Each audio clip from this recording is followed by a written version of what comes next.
Yeah, my voice is really low today. I got a cold, Ooh. so I'm able to do stuff like oh. Hell yeah, some like Tibetan throat singing going on Yeah, there. yeah, exactly. Anyway, okay, so hey everybody, thanks for joining us. Today we've got Shane Mindbender, and he is truly gonna mend our binds and bind our mends, and I can't even say it, bend our minds, and maybe some spoons along the way. No So promises on the spoon. okay, so let's get into it. So Shane, what are you up to here? Well, Ken, a little background. Ken and I know each other from my sci-fi and fantasy writing days, and I was doing interviews for the Sci-Fi Roundtable podcast for a while. I got really interested in guys like Tori talking about how they were communicating with their characters from the books up in their heads and running dialogues back and forth. We interviewed some folks that were into astral projection. Talked a lot about cryptids and stuff like that, and somewhere along the line I guess I fell off the deep end. Fiction kind of wasn't cutting it for me anymore. Yeah. One of the processes I used the whole time I was writing was journaling ideas. Like whenever I had something interesting come to mind, I would pull off if I was driving or stop whatever I was doing and write it down. And it turns out that intuitive journaling kind of opened up a doorway, and I started receiving communication, I guess, or making relationships with stuff that just wasn't me. And it started feeding me like books to read. I thought I was going to write another book series, so I ended my first series, the Anki Legacies, with the novel that I was working on. I just wrapped it all up, made it nice and clean, and just dug in hard into esoteric literature, thinking I was going to write this fantasy series about and this is 2019, very ironic timing or not. Yeah. Writing a fantasy series about a post-apocalypse setting where a bunch of kids in the university discover that magic is real and start putting the pieces together in order to kind of cobble something of a society back together. And in doing so, I discovered that magic is real, and we are kind of on this cusp of a big change. And then fiction kind of had to take a back burner for me. So now it's weird though that like a lot of people have sort of been landing on similar ideas, right? Like, I mean, we see that idea popping up in fiction, and also it's like a lot of people are really getting into the esoteric stuff. The Facebook groups on that, there's just a lot of groups out there now. There seems to be a real interest in it. Yeah, it's a resurgence in I think when the pandemic hit, people started feeling isolated. Right around the same time, politics got wacky. I don't need to get into details, you know what I mean? Yeah. And with all that stuff, people are, all the convention and social norms that they were following really didn't fucking matter anymore. Can we Right. swear? Yeah. Of course, please do. The more the merrier. All right, good. Just making sure I'm on track here. Yeah, exactly. A lot of people are kind of headed this way, and I think that it's indicative that society, we've embraced science so hard that we're not just using the scientific method, which is a verb anymore. Yeah. We're taking and turning into a noun. Scientism, something to believe in, and there's nothing wrong with that. I count on science daily. I mean, we're using the product of science right now, but it's only one way to experience the world, and just unfact-checked experiences can be so beneficial, and I don't know, they make me feel whole. Right. So that's like there's things happening that we can sort of start to get a sense of, but we can't yet explain, or we can't kind of put any kind of philosophy or theory on it yet. Maybe. I mean, there's probably lots of theory too, but maybe something's tickling your head and you can't get a thought out of your mind, or you stumble into these kind of coincidences that just seem too good to be true. They line up too well. These are kind of, you could find yourself coming down this path uh, with those sort of things. And that's Yeah. exactly what happened to me. And the more I got involved in the practice, because it's one thing to just read about this stuff, but once you start doing the work, that's when things really start to open up for you. Right. So what's involved in that? Like, I mean, that could look like a lot of different things, I'm sure. For you, what is that like? Well, it started. Anyone that's kind of dug into esoteric literature is probably familiar with a Victorian era group called the Golden Dawn. They basically took all of Renaissance magic, all of the like Hellenistic period magic, Egyptian stuff, Greek stuff, early Jewish stuff, and made this system of spirit contact, basically, and rituals. So they formed this system, and the group lasted, I think, 30 or 40 years before it kind of broke apart and spun off. And you could still find tons of groups that call themselves the Hermetic Order of the Golden Dawn or some variant of, and they practice a lot of the same materials, which became public thanks to one of its members, Israel Regardie, and also Aleister Crowley, who's fairly notorious in the esoteric literature scene. Yeah, for sure. Yeah, so I was looking into that for a while, and then I found out about something a bit more modern called chaos magic, which started in the 60s and 70s in the United Kingdom, along with the punk rock movement. And it was basically people just tired of gatekeeping and, people guarding these secrets, wanting to discover things on their own, and also wanting to figure out what was bullshit and what really worked.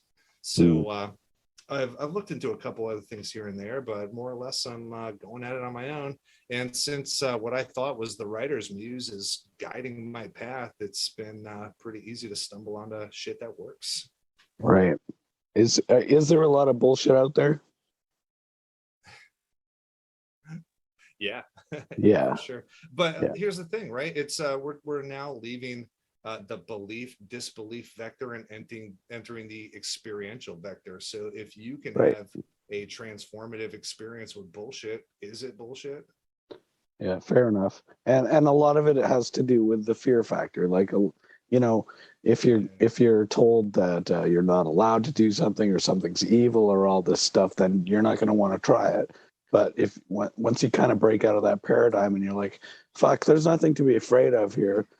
We can just try shit and it might work or it might not. And it's not going to like possess our souls and drag us down to hell or anything like that. Like, what's the worst that can happen? I mean, Well, probably some bad stuff could happen, so but yeah, let me say that I do think that you can lose your mind doing this the wrong way. all right. I've I've kind of come upon tactics to actually rewire a lot of the things. So animals are born with instincts, right? Mm-hmm. And instead of human beings having instincts, we have culture. It's basically the instinct we get after we're born that we learn from one another and through mimicry. So as you grow and develop, you gain these layers of acculturation.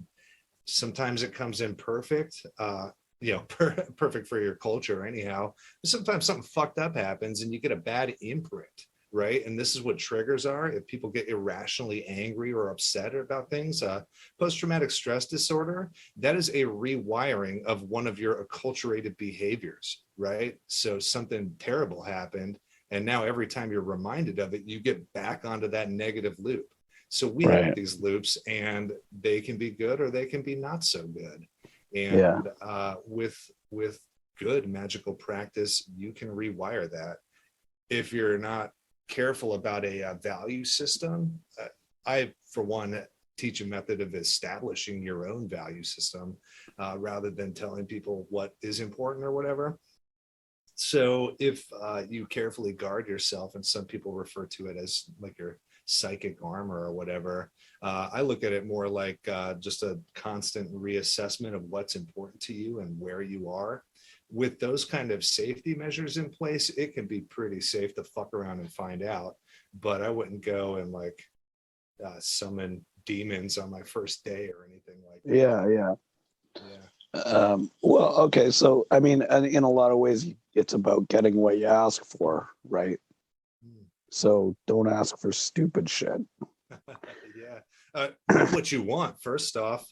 Yeah. A lot of people, maybe they're like, oh man, that dude with horns is badass, so fucking metal. I think I want to have that guy in my living room, or Yeah. like evoke him right into myself and like act on his behalf. Well, do you really want that, or does it just sound pretty fucking metal? Right. Because if it actually happens, it could fuck up your life, you know? Yeah. It's metal, all right. Like like a 16 tons of metal landing on your fat ass. But okay. So it's you mentioned like something guiding you. Like that, to me, that really resonates with what I used to call the Holy Spirit. And I would get like guidance. And like basically like whenever, well, just a lot of times, like things would just really click together. And Yeah. I find that still is happening to me, even though I'm not like currently really using a practice, as it were. So like what, I guess, any observations or like thoughts around what, like how can we explain this, or is it better not to explain it, or Well, I mean, if I told you like these are the facts of the matter, I'd be full of shit. Here's my suspicions. Energy moves through all of us, right? And we have ideas such as courage or loyalty. Um, you know, let's see some of my favorite ones. Chaos is a concept near and dear to my heart. right? Fear. So these energies, right, are universal. And it's, when you think of fear, it's a fairly pure thing, right? So if you personify that, that's what you could think of as like a spirit or a deity, an angel, what have you. And if you have this example of this what, you know, a platonic ideal, more or less, if you have this ideal, right, that can mold your behavior, because then you have like we were talking about earlier, this acculturation. If you start wrapping your head around this idea, let's say just a god, one of my near and dear pals, Eris, the goddess of chaos, can present herself as problems in your life, and what that is her goading you into self-improvement, or you're going to lose your shit and it'll make her giggle. So, you know, Right. it's this energy, this challenge, right? This is a personified thing that we all experience. Right. So you were talking earlier about culture, human culture, as an, I guess, an alternative to the animal instinct. So in something like this, it would be like, if you're not, if you're having a hard time with like fitting in with the culture, it's not going to go easy for you, because it's similar to an animal who's not tapping into their instinct. Like if a baby giraffe is born and he suddenly doesn't know how to walk, well, all the other baby giraffes just get up and walk away as soon as they're born. He's going to be fucked. And it's the same thing with us. And so that's sort of like this subconscious cultural thing. But it makes just as much sense to say that it is a spirit. To, like, sure, okay, maybe it's a personification or a, you know, anthropomorphism, but it works. And you know, even in the mainstream, we say things like, oh, like he's a say somebody who's an alcoholic, you know, he's got his demons. Well, yeah, literally, that's exactly the same thing. So I think there's all this stuff that the language is fraught with, that is, maybe it was never intended to be so literal, like like it's been morphed into through religion and whatnot. I don't know. Maybe, but here's a cool idea too. So we're social animals, right? We work in teams. So when we get together and interpersonal communication happens, we are using more of our brains than we do when we are just picking up a glass of beer or driving a vehicle.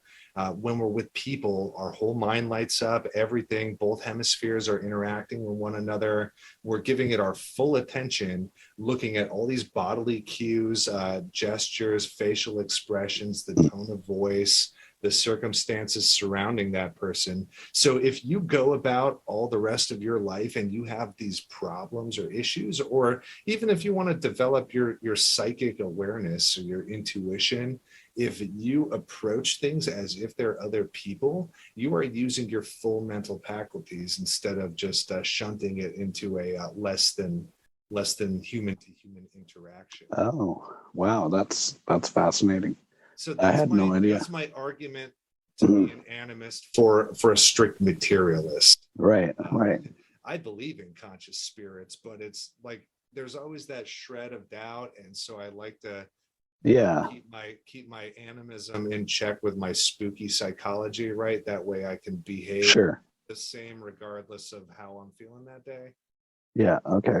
So I have this kind of, I don't know if you'd call it a theory or just a perspective, but like I don't believe in a human being as a person, as an organism, because I think that I and you are collections of subatomic and atomic and cellular level societies that are doing cultural shit in what we think is our body. But this whole time, this is like a city or a nation state or something that I think is me. And so, but I think by blurring kind of that boundary of what I am in that direction, it also makes sense to do it in the other direction. So now we are also like some kind of organism. So it makes sense with what you're saying in terms of when you're interacting with another person, there's more than just the sum of its parts going on. For sure. Yeah. And now I can have encounters with like the spirit of the woods by my house and like personify this. And so we've talked before about Jungian archetypes. Yeah. And I forget his language for it. I refer to it now as the imagination zone, just to kind of shake up like shamanic journeying and astral projection, which have a lot of baggage, which makes people feel like they can't approach a perfectly natural practice. Right. So in that zone in your mind, if you can imagine like a place or even if you can like visualize, or I don't have a strong visual imagination. Mine's more auditory and tactile, like a proprioceptive type of feeling or a knowing. Oh yeah. But it doesn't disable me from this practice, which if I had known that like 10 years before, I may never have written books in the first place. Right. Actually, writing books probably really helped me develop my lack of inner vision and still accessing this. So who knows? Anyhow, you can take and imagine what the spirit of the forest would look like and create like an animal or a person or any kind of person-ish thing and put it there and approach this. And you may be surprised at what interacts with you. Right. And I mean, we're kind of already used to doing that a little bit, although we might not think about it this way. But like a lot of the fairy tales and things that we've grown up with have a lot of that built in. Anime and like manga stuff is really great for that kind of thing, and fantasy genres. Not even that. You want me to run you through, like, and the listener, you want me to run you through like an imaginal encounter right now? Yeah. Let's do it. All right. Close your eyes. Okay. Imagine a loved one. Imagine your loved one waving or giving you a physical greeting. Now, what would they say if you told them that you were talking to a magician and not the rabbit in the hat kind? Right? Okay, you can open your eyes. So Yeah. that person wasn't in your head, right? Right. Maybe, But I maybe saw them not. kind of. I Yeah. kind of So saw them. so so in the video game terms, I like this term a lot. It's been very helpful. And you have an avatar for your loved one up in your head, Yeah. right? Right. It's not your real loved one, but it can be a gateway for the behavior of your loved one to come through to you, right? Right. So if you, like I was telling you earlier, if you imagine what the spirit of the forest would be, you're creating a gateway for the spirit of the forest to come in. So sometimes you're going to be interacting with the part of your mind that has collected all the information that you know about the forest and extrapolating what the spirit of the forest would be like. Often when you start out, that's what you're doing, but there'll come a time when you'll be really fucking surprised at what gets into your head. Yeah. And so like we have this misconception that we say imagination and it just means, oh, it's nothing. Play But that's pretend for that's children only. Yeah, right. yeah. And that's not what Jung and Freud and any of the psychologists who actually know how the brain works, that's not how they use that. They use it as imaginal, as like, yeah, it's happening in your mind, but it's happening. Like something's literally happening. Here's a fun fact about Jung, Freud, and psychology. When they were developing psychology as a discipline, the discipline of spiritism, like the knocking on tables and Oh yeah, hearing spirits, was more popular and accepted as a hard science than psychology was. And right. those, especially Jung, a lot of his ideas about the active imagination and archetypes he got from esoteric literature, magic. So it's Yeah. the the practices we're talking about. I In order to talk about imaginal magic with people that aren't concerned at all, I just tell them I'm into Jungian archetypes and they accept it like it's nothing. Right. Yeah. No, that's cool. Because it's not. I mean, okay, so what about like the more manifestation kind of thing? Like, because Jung is interested in manifestation in within your psyche. So we're talking about personal growth and a lot of really important things. That I'm aware of, I don't think Jung was really interested in like physical manifestations. Although he did research that, particularly with UFO phenomenon. But okay, so like I guess this is like a whole kind of the next, I don't know, is it like a step or is it like can you do one without the other? Do they come as a package deal? Now we're talking about the difference between like, I guess, confabulating your archetype and then something actually coming to calling. Is that Yeah, what you mean? yeah. Well, I mean, let's put it to a kind of a practical example. So, you know, a few years back, it was really popular to talk about, um,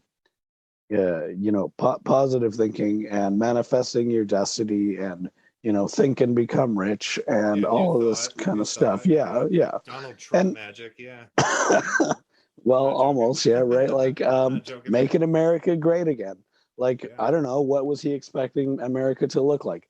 But like, so, like, do you see any evidence for this kind of stuff? Or, I mean, For I new know thought there's, working. yeah, there's a lot of horse shit in here. I know for a fact. But I'm kind of suspecting that there's something to it. So let me break down new thought, and then maybe if I haven't answered your question, we can circle back. All So right. new thought, and which is where the secret came from, is a legitimate esoteric discipline that got rolled into Christian Science. And Gary Lockman, who's I forget if he's the bass player or the guitar player for Blondie, he's actually an occultist as well, and he writes books. One of the books he wrote is called Dark Star Rising, and it's about Donald Trump's involvement with New Thought, which New Thought people don't consider themselves magicians, but they do stuff that magicians do and get results that magicians get. So you tell me what they are. I mean, call yourself whatever you want, right? Anyhow, so what New Thought is you take your goal, whatever happens to be. let's say it's Donald Trump for president 2020, right? So this guy on a reality TV show decides he wants to be president. He tells people he's going to be president. He hypes it up like he is president. He makes such a big deal about it that it gathers this momentum and the world starts to warp around his vision. People accuse him of not being truthful and always lying. It's New Thought doesn't, it's like they don't approach honesty and dishonesty the way we do. They approach manifestation with words. So Right. you call him a liar and it doesn't fucking matter because any lie he tells is just one of his manifestations that either hasn't happened or hasn't happened yet. It's not Right. like he's doing something wrong. It's just like he hasn't achieved yet. So it's a whole different value shift. That's what I was mentioning values earlier. The dude has values. He sticks to his values and he gets results. And I'm not a fan. Don't take me wrong. I just Yeah. see the method he's using and he So does a it's good really, job at it. well, it's really optimistic thinking, and it's the same stuff that every parent tries to do on their kid. Like, Sure. Yeah. you know, I mean, really, hey, you're a good kid. You're not going to get into a fight today at school, right? Well, the kid gets in a fight today at school. Was the parent lying? No, they're just trying to make a good influence. And so I guess it's sort of the same thing. People, you know, some people might see it as greed or power or whatever. But I mean, hey, if you know what you want and you have an idea how to get it, I think that's sort of a positive thing. At least, I mean, maybe not It is necessarily. if what you're doing is positive. It depends. But okay, so but like down to brass tacks, like, does it work? Have you seen like really solid evidence that any of this stuff, like, I mean, how many people bought The Secret? Are those guys all millionaires now? Fuck no, right? But I bet more than half of them thought they would be. So looking at just the evidence, you got to wonder. But again, you can't write everything off. Yeah, I don't really dabble too much in results magic. So there's Okay. really two approaches. Results magic would be like, God, I want a Ferrari. I'm gonna make a sigil spell, activate it, and then Yeah. I'm gonna get my Ferrari, right? Right. Instead of doing that, I would do my focus, and the reason I'm the Mindbender is because I focus on ego magic. And what that means is instead I would say to myself, what kind of a person owns a Ferrari? What separates me from that person? Okay, maybe it's work ethic and maybe it's willingness to get into a career that'll earn Yeah. enough money to get a Ferrari. And then I'll take and double back down on my color magic wheel, which is basically it's similar to planetary magic in that it divides your life into 8 spheres. It would be like your Okay. and we're back. I guess we're back. That was weird. I don't know what's going on. It looked like my whole internet dropped out. Okay, so you were just saying yes about color magic. Yep. So there's 8 parts of us, right? There's our body, our mind, our passions, our intuition, the part of us that looks to our ancestors, the part of us that looks to like celestial bodies or astrology, God, whomever. Then we can look within and we can look out in the world. So I would figure out which part of that needed an adjustment and I would create an affirmation. And then I would work a daily affirmation until that became who I was. Or you might find that the kind of person who drives a Ferrari is not the kind of person you would want to be. That's correct. Yeah, I wouldn't really. Yeah. I don't want a Ferrari. I don't even like. Yeah, exactly. that was just one example. Yeah. What would be even more valuable instead of looking for nouns is you would look for verbs. Like you would ask yourself, what the hell do I want a Ferrari for? Maybe I want to look impressive to women, or maybe I want to like enjoy moving quickly. And then if you broke it down to that level, you would find enjoyment so much quicker than trying to buy something really fucking expensive when you didn't need to. Yeah.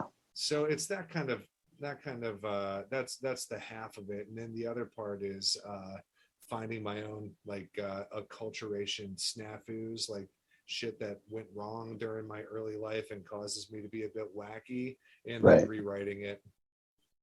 Yeah. Well, I mean, we all have trauma, right? So Yeah, I yeah, exactly right. I think this could be definitely a good tool for dealing with just how fucked up we all are.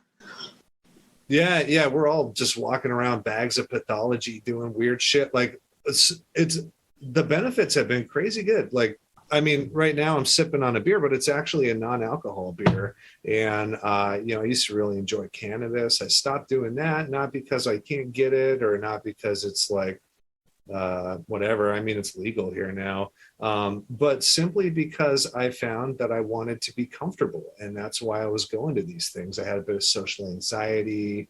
I was just like chasing this dopamine moment. Excuse me. Yeah, I mean, that's the thing, right? Is like we're looking for something, but why? Like what Yeah, yeah. So then my I boiled that down in this specific example, and I share this on my blog. Is it all right if I plug myself? yeah, of course, man. I'm gonna put a link. In fact, send me all your links and send me whatever images you want to do.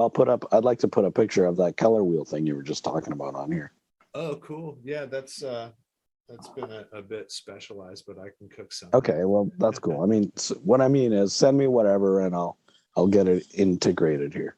Cool. I have a little show and tell with you. So in this specific example of feeling comfortable without substances, I Oh drew yeah. this little guy. So this is it looks like hopefully it looks like a little bird. It's made up of the word equanimity, all the consonants in the word equanimity. Okay. So my goal here was let's see. Now I'm on the spot. So something I've said 1,000 times is causing me to space out. Let's see. I actually read that on your blog. You were talking Oh about hell yeah, that. yeah, yeah. Yeah. So it's let's see. Um, equanimity, sober is satisfying. I'm Mm, comfortable. So hmm I took that and that I charged this little fella here. So I created, and as you can see, it looks like something I can talk to and interact with like a person, like we were Right. describing earlier. Right. So I took this word and I gave it a job, right? Yeah. Made me feel satisfied and comfortable. And then I did my magic and activated and charged it. And then every time I have this moment, like a craving or whatever, this was for cannabis because I kicked alcohol back in October by substitution, consequently, which is not the end goal, right? Switching one thing for another. Maybe you Yeah. did something a little less bad, but you still haven't addressed your root cause, which for me was discomfort. Um, so then every time I have a craving, I actually drew that. I got plenty of tattoo work, Oh so yeah. I just hid them in some of my tattoo. And every time I had a craving, I would look at that and continually recite my little haiku. And we'll get to why it's poetry because I'm not a poetry dude, but there's a reason for it. So Hey, I am a poetry dude, so I get that. I'm coming over to your side, dude, and why? So there's two parts. Everyone knows left brain and right brain, and there's a lot of popular culture articles, and some people think they know stuff, and they think it's about handwriting and things like that. But the part of it that's really interesting to me, and that I found personally relevant and actionable, is that the part of our brain that does writing is not the part of our brain that's like the mastermind that knows everything we've ever done but doesn't really give a shit. Right. The silent observer part, with all the information at its fingertips at all times. So the only language that part of our mind can do is like really deep metaphor and symbolism. Yeah. So I'll take these like written instructions out and I turn it into a haiku because I suck at poems. It's basically I could do like I think I've done a couple like pentameter type of stuff like Yeah. Shakespeare style. Haikus are great though. I dig haikus, yeah, and they're easy to recite because this is I have my affirmations that I described earlier. It's all these different forces and the 8 colors of magic, various deities and inner allies, whatever that I interact with. I have a haiku for all of them, and it's a part of like affirmation of what we work on together. mostly in my own personality, and like a gratitude for help from them, from the universe, whatever. So that turning it into poetry like links both parts of your mind together. So now with your whole brain connection, that's like magic mode. Right. There's several ways to get there. This is one way to basically put a line of communication through. And as science will tell us, neurons that wire together fire together. So Yeah. I'm literally creating an artificial sequence to get the behavior I want out of myself. And it's not like I'm making conscious choices, because we have so many conscious choices we can make, right? Anyone that's tried to make a life change, let's say diet, you can eat well at breakfast, you can have a salad for lunch, then you have a stressful day, you get home, maybe do okay at dinner time, but then after dinner, it's like you've Ice cream time for the day. Yeah. So this takes it deeper. We're actually rewriting what's in our subconscious. So yeah, I think that's really important. I mean, there's there's been a lot of good work done on the purely mind level with things like neuralistic programming and some of the eye movement stuff. But like, I think if you can integrate breath or like some kind of holistic full body stuff, it's only going to make it more beneficial and more effective for your whole body instead of just your brain. Why should your brain do all the work? Yeah, exactly. Like get it down deep in there. Yeah. It's automatic too. And that a lot of, so we're under the impression as human beings that we're smart and we think all the time because we're surrounded by the product of human thought all day. Right. Computers, cars, roads, houses, clothing, agriculture. These are all products of human thought. But guess how many of those things you thought of or I thought of? Fucking none. We barely think at all. And the reason why is this acculturation, right? We don't think about that stuff. That is a thought that just runs in our head on repeat. It's our version of instinct. And a lot of those things are actually more emotional than we think. Like especially the cars and the manicured lawns and all that shit. That's not a mental that's not an intellectual thing that we thought of was a great idea. That was like a holy fuck yes, let's do this. It's awesome, right? Yeah, there's some other thing that you're trying you've picked a noun, right? Like the lawn or whatever. Said.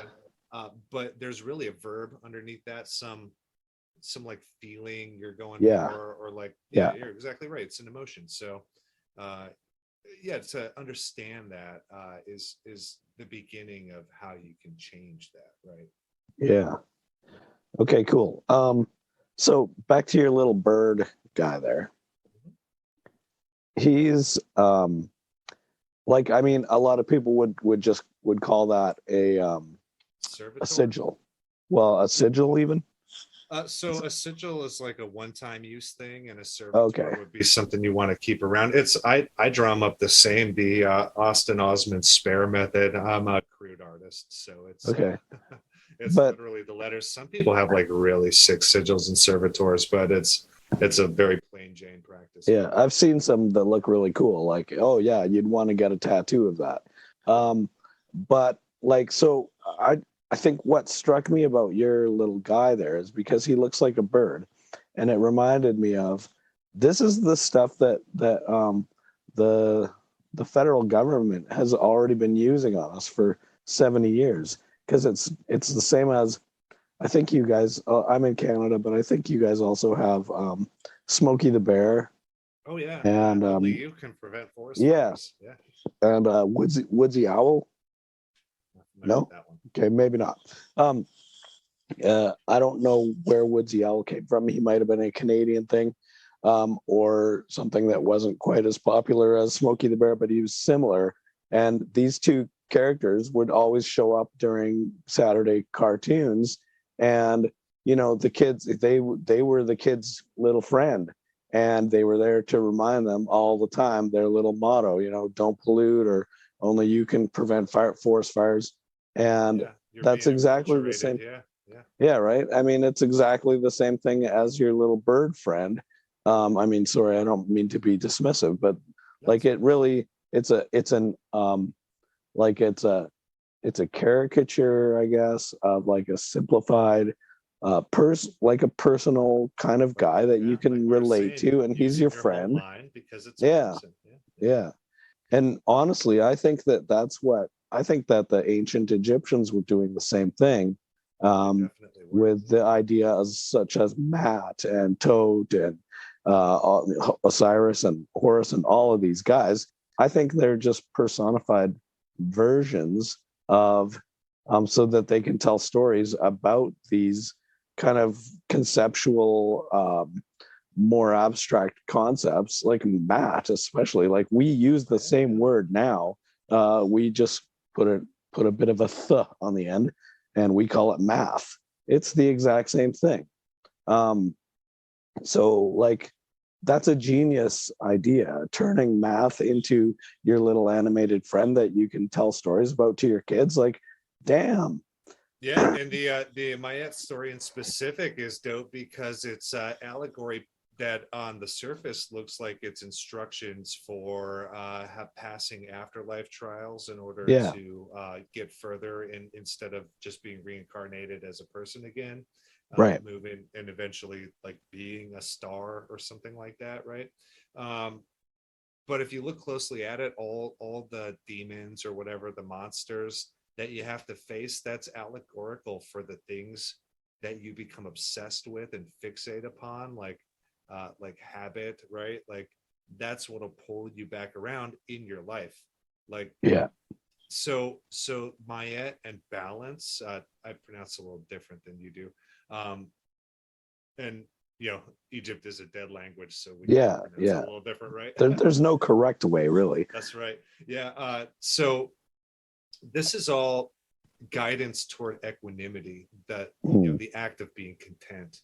So instead of like pursuing happiness through things, through nouns, we're instead like growing contentment in ourselves and being comfortable in our own skins. Uh, so if a person that had attained equanimity died, their heart would be as light as a feather because they're not like doing the sort of things that would keep them in this cycle of Right. like karma, dharma, or whatever. Yeah, I was just gonna say it's very much like a Hindu kind of a, um, sort of an idea. Yeah, there's a really dope idea called the one true order or the one true path that you'll run into if you dig into spirituality and like religious esoteric orders enough. And it's an idea that if you are pursuing love, equanimity, and unity, you are on the one true path, regardless of what, you know, religion, which is another order for magic, Yeah. in a lot of people's opinions. Regardless of how you start off, these are all pathways to love, Yeah. unity. I agree with that 100%. Like, I mean, honestly, after I started, looking into Buddhism a little bit, I was like, holy shit, Jesus is a Buddhist. He's not a Christian at all. Like there is no Christian. Jesus was not a Christian. He was not a Christian at all. Like he was maybe a little bit Jewish, but but he was super Buddhist. Um, yeah. Okay. So I think we only have like maybe 5 minutes left. Can you tell us, like, are you doing like schools or anything? I know you've got a blog happening or a podcast. So Uh, tell us how we can follow you. yeah, I'm not a. It's not my podcast, but Okay. I do contribute occasionally to the Luxicult podcast. I've been on a couple episodes with guided meditations I've written, Okay. and you know, I've had a little. I also talk about optimistic capitalism on one episode. So yeah, Nice. that's my friend Luxa's. It's a great show, and if you're interested in magic, it's a wonderful place to start.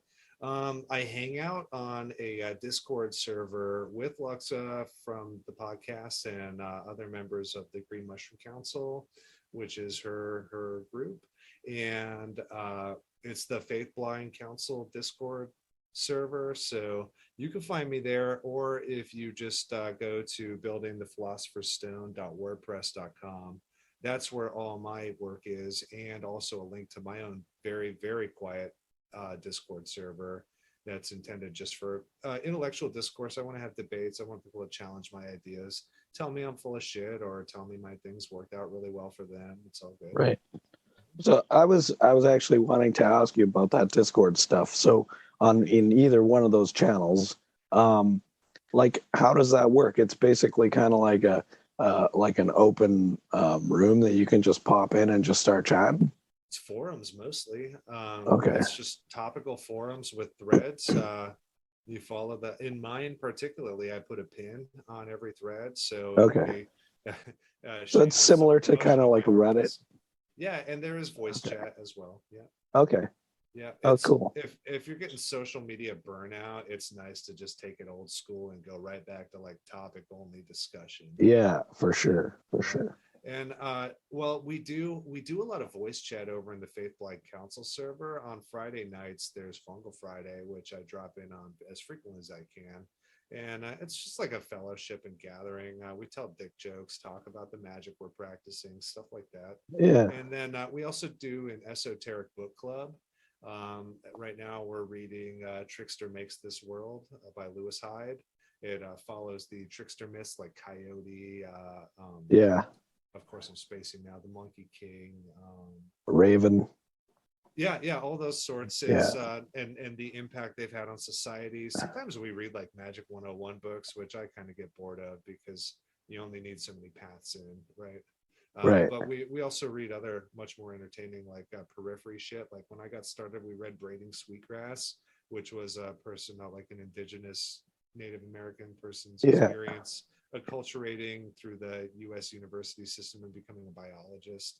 It's very interesting. Read like this kind of melding of two different cultures and like an ecological bent or whatever.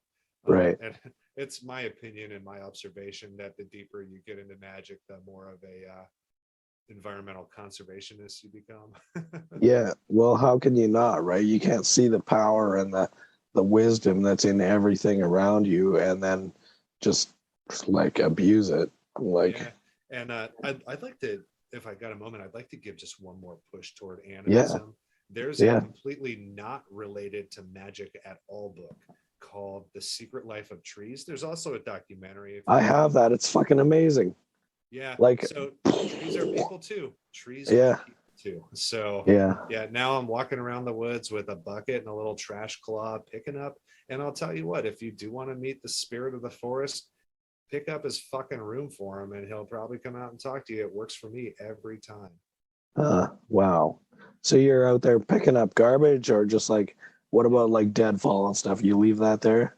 Oh yeah, that's part of the woods, right? Yeah. I just pick up like candy wrappers. People leave shit. They don't worry about it. So it's crazy. I don't know what the fuck's wrong with people, man. Yeah. Anyway, okay. Well, this has been really awesome. I do have to run. Thanks a lot for having me on. Yeah, for sure, man. Okay, thanks for sharing and chatting with us. And please send me some more links and stuff, and I'll put that in the description underneath here. And people, please click through to those and join us next time back on the Dimensionful channel. See you next time. Take care. Please visit our sponsor, neandertees.com, fashion for the discriminating Neanderthal.